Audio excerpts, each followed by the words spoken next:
নমস্কার বন্ধুগুলা, আজি অনেক দিন পরে তোমাকে একটা মুই চপের রেসিপি দেখাম। তাহলে চপটা হলে মোর পটলের চপ।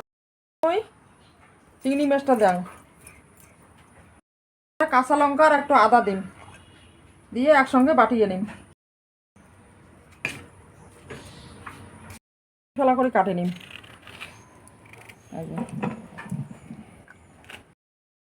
অংশটা আছে ওইটা মুই চামচ দিয়ে খোকরে খোকরে বাইর করে দিন।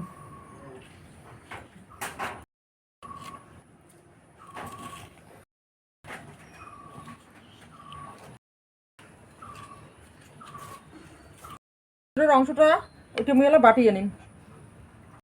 কড়াই গরম হয়ে গেছে, সর্ষের তেল দিন, পেঁয়াজ কুচি দিয়ে দিন, শুকনো লঙ্কা কুচি, চিংড়ি মাছের বাটাটা।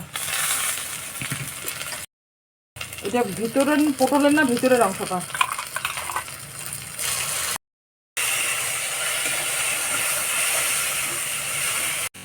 পরিমাণ মতো না লবণ, না হলুদ, এক চামচ ধনিয়ার গুঁড়ো। পটলের ভিতরে যে পুরটা দেবে এই পুরটা আমার রেডি হয়ে গেছে, নামিয়ে নিলাম না।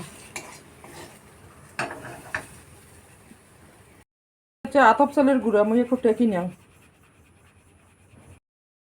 এই 2 চামচ মতো দিন। বেসন আগত তো লবণ দিয়ে দিছ, অল্প এখন হলুদের গুঁড়ো, লঙ্কার গুঁড়ো। এই যে কয়টা দিন রাঁধুনি হাতত মতো লইয়া, এই যে রাঁধুনি দিন কটা। এই যে অল্প অল্প জল দিম আর বেটারটা আমি বানিয়ে নিম।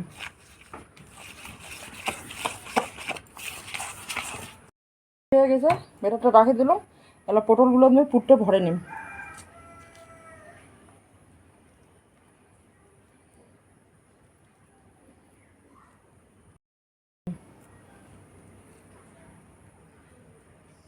চিংড়ি মাছের পূর্ণ আর সেই সেন বাড়িছে।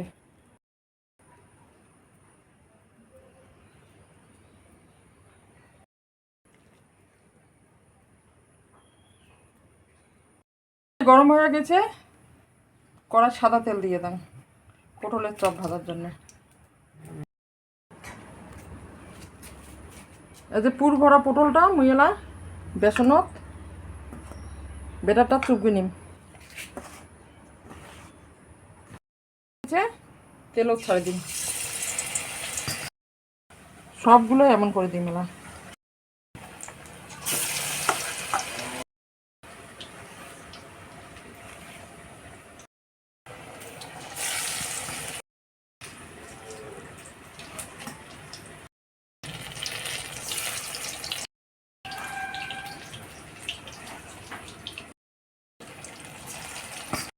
সুন্দর হয়ে গেছে, ফুলে ফুলে উঠছে না, ওই একটা উল্টি জানালা পটলের চপগুলো।